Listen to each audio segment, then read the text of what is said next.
Desert Sahara has been expanding due to climate change. The Sahara Desert has expanded approximately 10% since 1920. We must stop this. Discover the monumental challenge of building the Great Green Wall, a project spanning 11 countries with a mission to halt the Sahara's expansion. Delve into the strategies and stories of those working tirelessly to plant millions of trees, create a verdant barrier against the desert. Planting trees in the Sahara and Sahel region can stop desert expansion. Trees stabilize soil, retain moisture, reduce erosion, and improve climate. These efforts also help combat climate change by absorbing carbon dioxide and water moisture retention, inducing precipitation. Gum acacia trees are helping to combat desertification and build peace in the Sahel. By restoring land, improving water security, and boosting local economies, this tree offers hope for a sustainable future. The Great Green Wall, GGW, helps protect nature and provides important benefits. By planting trees, it improves soil, keeps water in the ground, and creates habitats for animals. However, the project faces challenges like tree survival, water shortages, and political issues. Using drought-resistant plants and involving local communities are key to overcoming these challenges. How to get water in the Sahara Desert. Fogaras. Fogaras are an ancient technique to get underground water to the surface in dry areas. They use underground tunnels that naturally guide water downhill using gravity. This method is great for managing scarce water in deserts. Solar distillation. Solar distillation is a simple way to make drinkable water using the sun. You dig a half-sphere hole, cover it with a plastic sheet shaped like a cone by placing a rock in the middle. Water evaporates from the soil and plants, condenses on the plastic, and drips into a container, providing about 1.5 liters of clean water per day. Solar distillation is a clean way of harvesting water using the sun and the air without manipulating with hydraulics and harming the earth underground. Solar distillation uses sunlight to evaporate water, condense it on a surface, and collect it as clean water.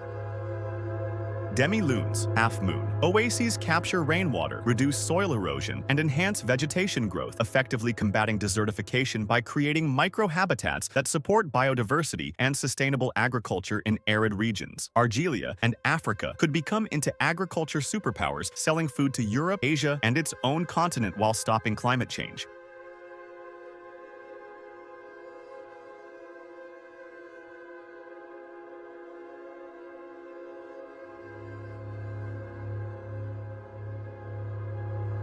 Sahara to Oasis. Africa's battle against desertification to save Earth. Mini documentary presented by www.quantumcompass.xyz. Please like and subscribe.